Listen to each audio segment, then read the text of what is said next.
Ooh, it's the behemoth. It's the big one. It's November 27, 1970 released by George Harrison. All Things Must Pass.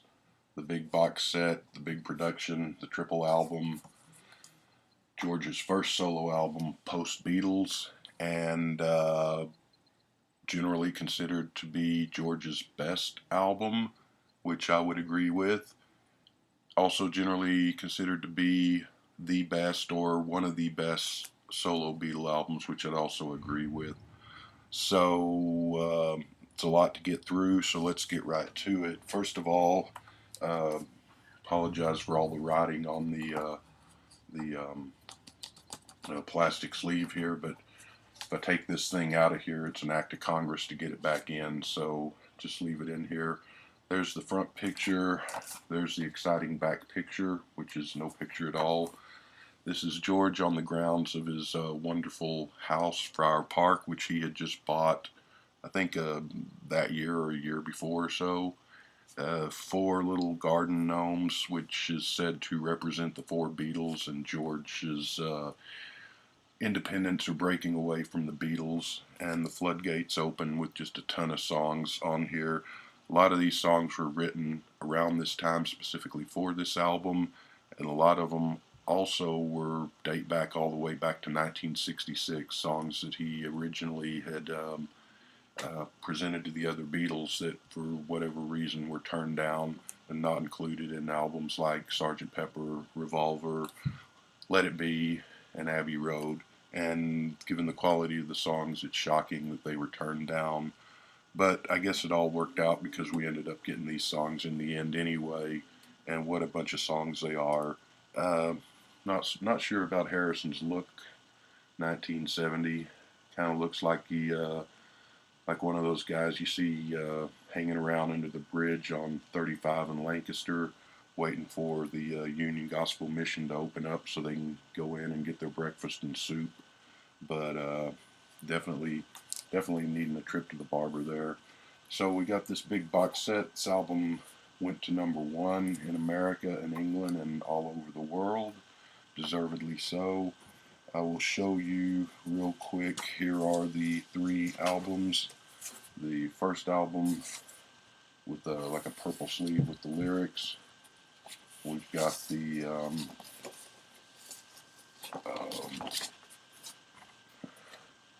the Red Apple,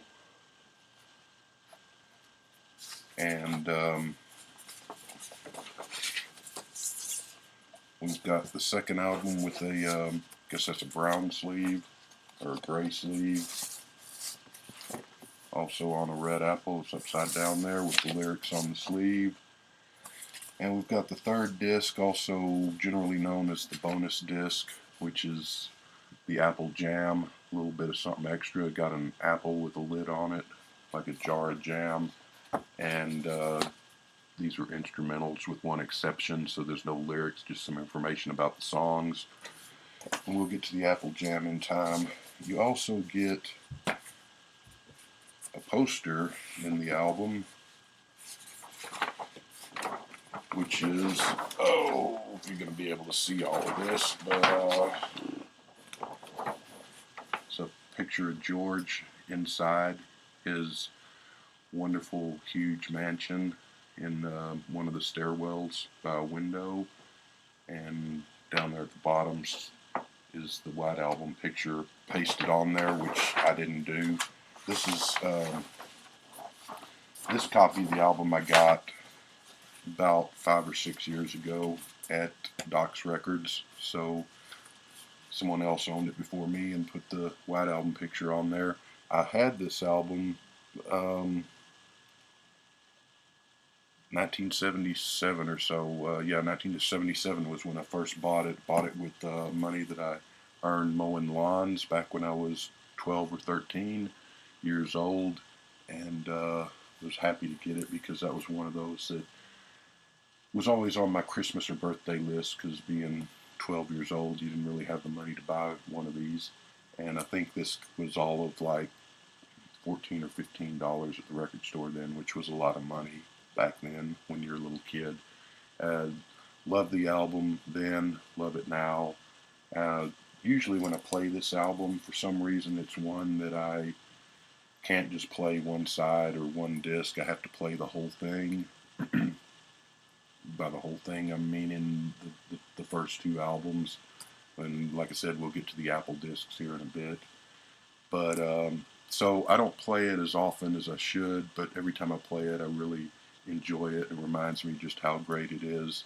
And just this must have had Paul and John crapping their pants because, and kind of shocking the world too, just the quality of the songs and the music on here and the output by George. And really seemed at this point in time that he was going to be the Beatle who was going to have the most success after the group.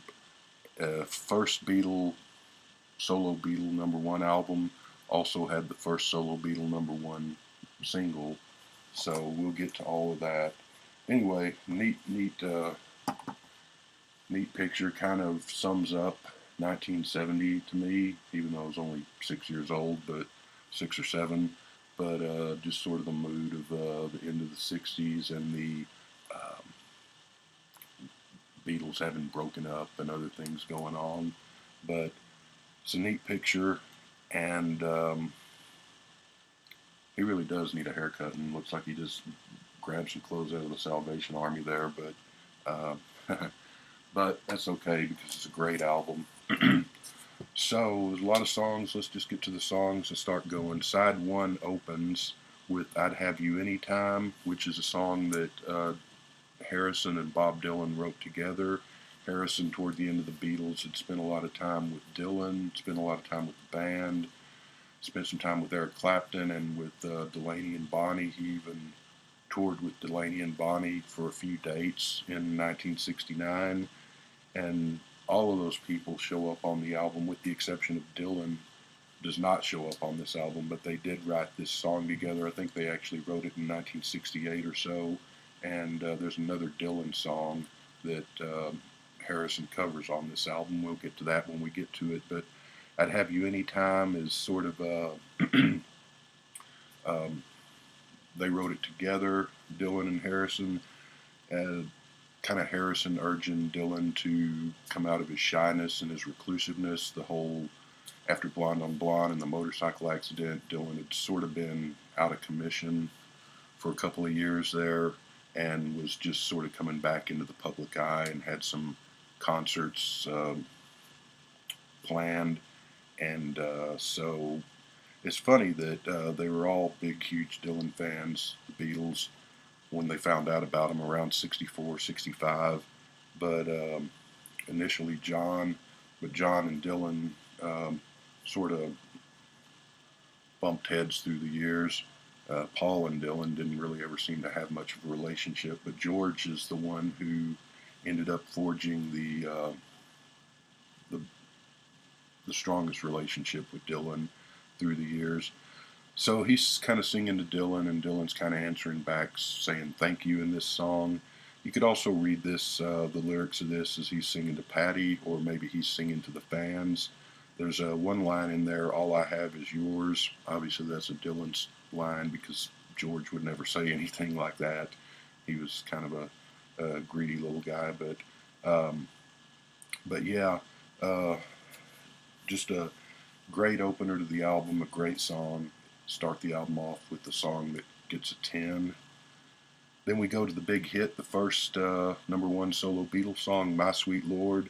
I love the acoustic guitar at the beginning and the slide guitar that comes in. This is just sort of an updated gospel song, an upbeat, happy song, kind of schizophrenic, where he's singing about God and then singing about Krishna and then back and forth. But not sure what he's doing there, other than I think he might be trying to say break down the walls that separate various religions, which is a noble cause, even though you're talking about two very different philosophies there. But it's still a great song. This one, of course, is the one he got sued for, because for copying "He's So Fine," the Chiffons' great song from 1963, which it does sound a lot like. But that said, it's still a great song and deserved #1. It gets a 10. Then we go to third song on side one, which is Wah Wah. Just love the guitars, love the horns. George actually thought this song was too overproduced and too busy. I kind of disagree. I think it works on a big production number like this. Phil Spector, of course, produced the album or co-produced it. George did a lot of the production as well. This song, the lyrics are, this was written in 1969, about the time of the Get Back, Let It Be sessions. Just sort of George's frustrations with the Beatles, mainly with Paul and with Yoko, and but it's a great rock and roll, upbeat, driving song. It gets a 10. I love the drums toward the end. I love that sound at the very end of the song that sounds like a car revving up and taking off. So a 10 for that one. Then we come to fourth song on side one, Isn't It a Pity, which is the version 1, because there's a version 2 later. This has Ringo, Billy Preston, Badfinger, and this is a song about the Beatles breakup. It's 7 minutes and something seconds long. Has sort of a Hey Jude fade out ending, which is really good. Sounds a bit like Pink Floyd of the period at some points in the song. About the Beatles breakup, but you could also read it as just about a couple breaking up. So it's kind of universal lyrics to it. Very majestic song. It's a 10. So yeah, it's another 10. So that's 4 in a row, I think. And that ends side one. One thing about this album and George's career in particular that a lot of people sort of lost interest because they said he was too preachy, too self-serious, too dour a lot of times, and that is true. But at times it's true. It's not always true. But people say that do have a point at times. But it all works here, and this is sort of where music was in 1970 with since Sgt. Pepper, rock music and pop music had come to become taken more seriously, and people were more ambitious in their projects and trying to build these huge masterpiece albums, and this is certainly one of them. The downside, and it's not this album's fault any more than it's anything Sgt. Pepper or anything else's fault, is that eventually music would become too boring and self-serious, and thank God punk rock came along in the mid-70s to sort of set things back right to some degree.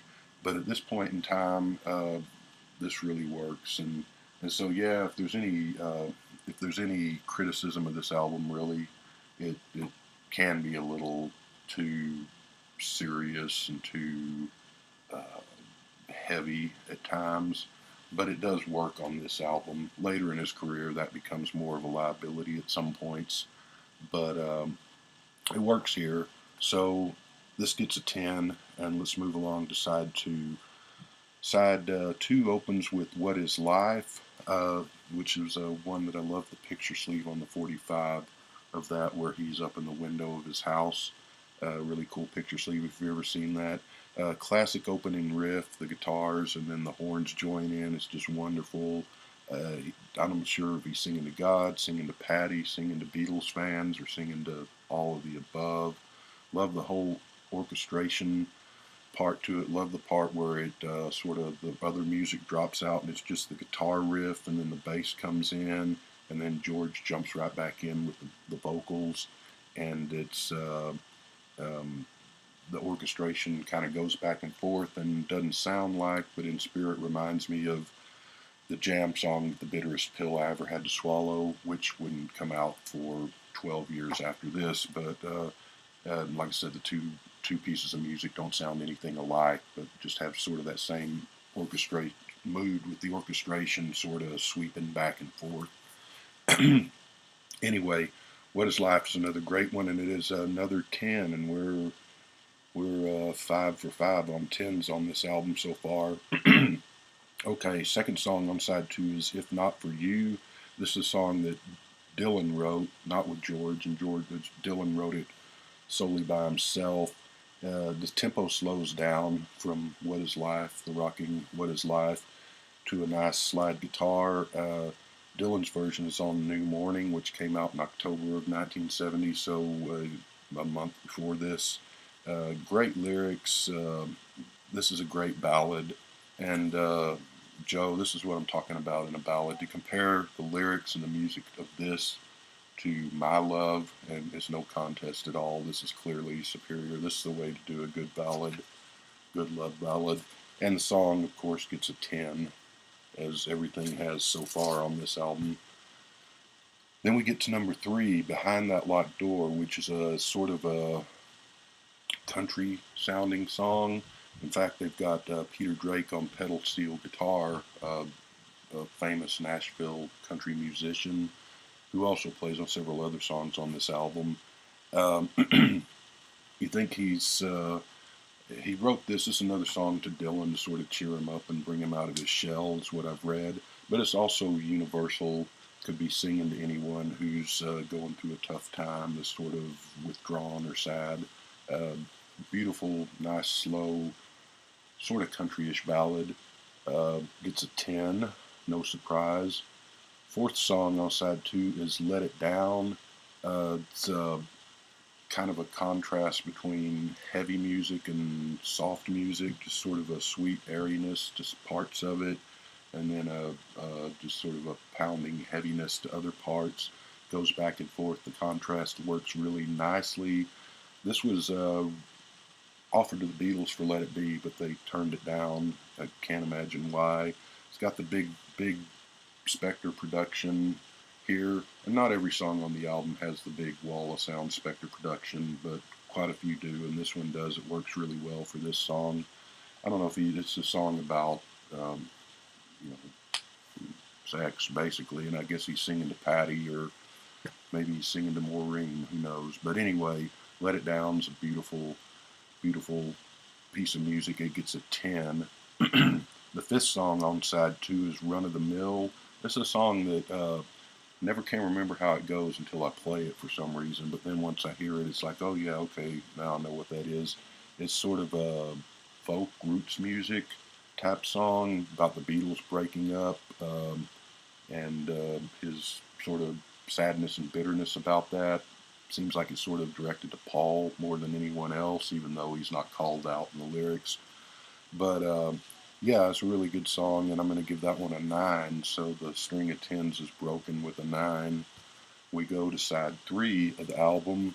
Opens with Beware of Darkness, which is just to keep fighting the fight off negativity, and don't get caught up in the material and the transitory nature of life. Just keep your eye on the ball type thing. Eric Clapton, Ringo, Dave Mason all play on this with George.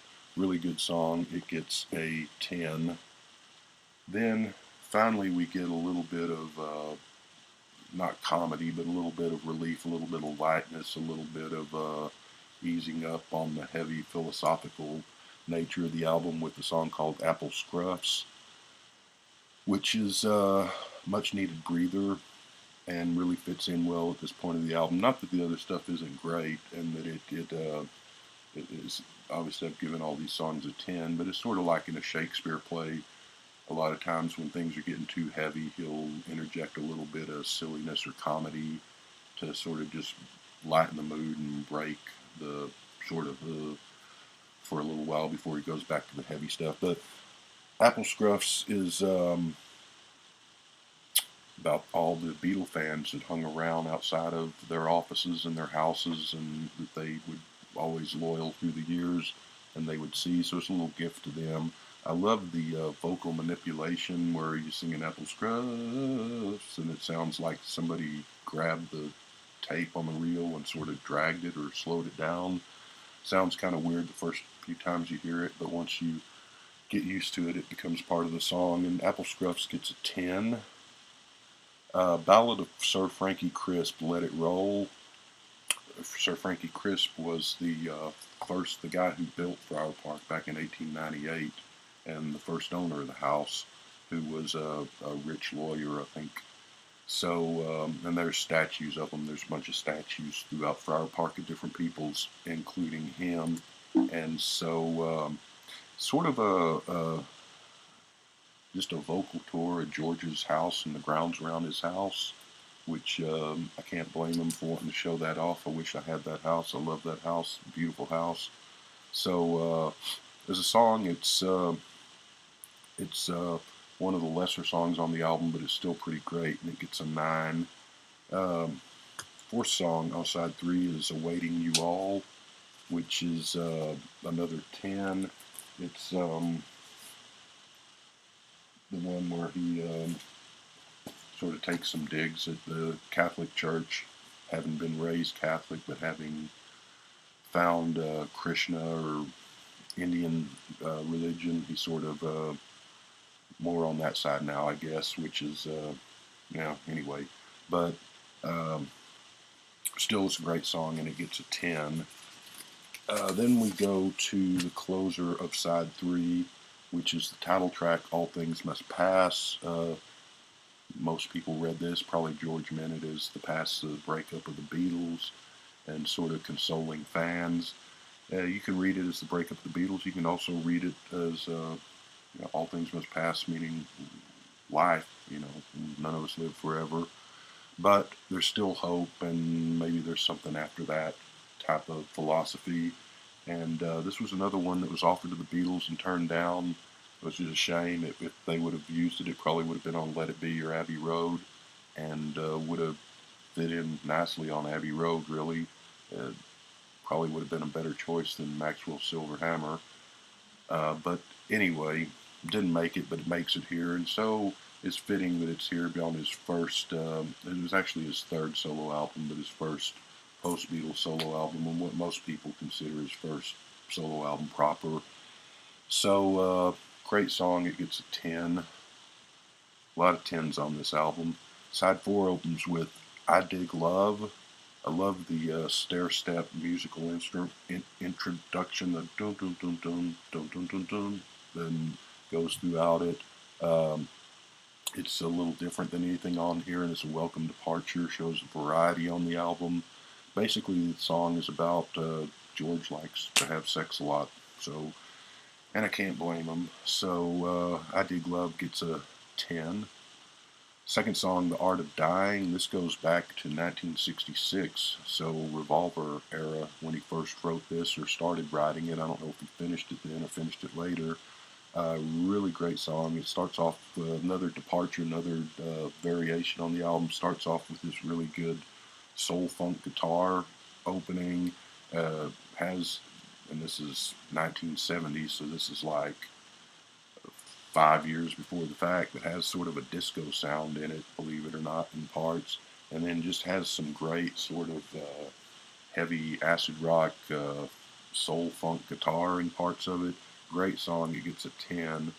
Then we get the second version of "Isn't It a Pity," which is called "Isn't It a Pity," version 2, I guess. So it's a little slower version than the 7-minute first version, but it's a good, kind of like the Sergeant Pepper reprise, I guess, type thing. And it's very wonderful too, and it also gets a 10. The album proper, I guess, ends with "Hear Me Lord." Uh, like the piano in it. It's a good way to end the album. It's funny that he sort of seems to sing about Christianity and Hinduism, and then takes a couple of digs at Catholicism, but when you read the lyrics to this is almost like a Catholic prayer set to music, and a modern day Catholic prayer. So kind of ironic there, I guess. But it's a great song to end the album. It gets a 10. So now we move on to the Apple Jam disc, which was sort of never really considered a part of this. It was considered just a bonus disc. The "All Things Must Pass" is most people consider to be the first 2 albums. They could have just released this as a solo album. I mean, a double album, not a double album. But you get the bonus disc. It's one that a lot of people probably don't listen to very often, more than once or twice. And it's one that, to be honest, I rarely play. When I play this album, like I said, this isn't one where I'll just play a side. Every time I listen to this, I tend to listen to the whole thing. But the whole thing, meaning the first 2 albums, and then I will skip the Apple Jam. But and basically, there's only one song on here with lyrics. The rest of it is just what it says, just jamming, just people playing the drums, guitars, bass. And when I play it, I actually kind of enjoy it. It's not the equal of the first two albums, but I'm glad it's here. I mean, it doesn't hurt that it's here because you don't really have to listen to it if you don't want to. But it's as its own thing. It's not a bad little disc. It's got "Out of the Blue" is the first song on side one, which is that typical hippie hard rock band, late '60s, early '70s, long, stretched out jam pieces, which a lot of times those sometimes they work to great effect and you got something really good. Most of the time they were just sort of tedious, meandering crap, or they were, all right in just a random way, but nothing to them one way or another. Uh, this at the first of the song is that just sort of okay, but no great shakes. But it locks into a nice groove and has a good middle section, but it goes on for 11 minutes and 14 seconds, so it's a little bit long. But it's actually not a bad little piece of instrumental music, and I give it a 7. The next one is called "It's Johnny's Birthday," which is only 49 seconds. It's a silly, fun little bit of cartoon music that speeds up, and it has lyrics, just them singing "It's Johnny's Birthday." George wrote this with Mal Evans, I think, and then some other guy who I don't know who he is. But this is John's 30th birthday was coming up, and this was George's happy birthday song to John. It's funny, it's silly, it's short and sweet. I give it an 8. It's kind of goofy. This actually could have fit on the regular one of the first two discs, I think. Then we go to the third song on side one of the Apple Jam, which is called "Plug Me In," which is not 11 minutes long, thank God, but it's, I don't know, 5 minutes long or something. I don't have it here. Cool opening Chuck Berry-ish rock and roll guitar riff, and it's just sort of a updated for 1970 version of the 50s Chuck Berry type guitar playing instrumental rock and roll song. It's pretty fun, actually. I give it a 7.5. Side 2 opens with a song called "I Remember Jeep," which is a boogie blues southern rock, or as southern rock as a bunch of English guys can get, well, and Billy Preston too, but got little electronic bleeps and blop sound effects. Maybe that's something left over from his electronic sound days, but sounds like a video game, a Tetris or a Pac-Man game playing in the background of the song while they're playing. The Compared to All Things Must Pass, the first two albums, all of this stuff is chopped liver, but it's pretty good chopped liver when you're just listening to it in the background. And so, yeah, I give it a 6 on "I Remember Jeep."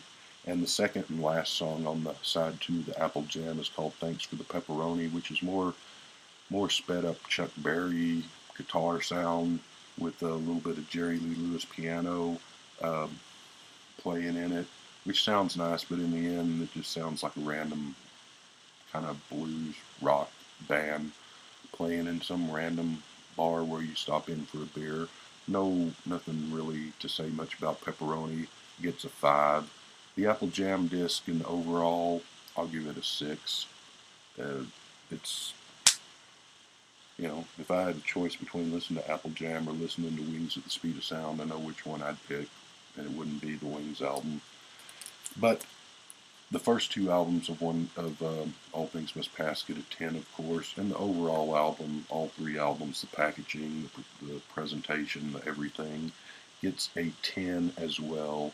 So a very good start for George's post-Beatles solo career, a 10 right out of the gate, and it's quite an album. And this also is the most, in my opinion, of the first round of solo albums by the four, is the most Beatles-ish sounding, because a lot of this sounds like it's just continuing the direction that Abbey Road and Let It Be were pointing toward, and a lot of these could have been on Beatles albums, of course, but it's You know, it's just a big, huge undertaking, like the White Album, like Sandinista by the Clash, but well worth the journey and well worth the time.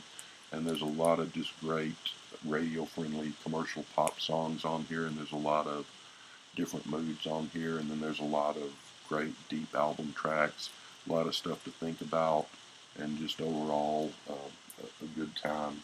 So it's a 10 for All Things Must Pass.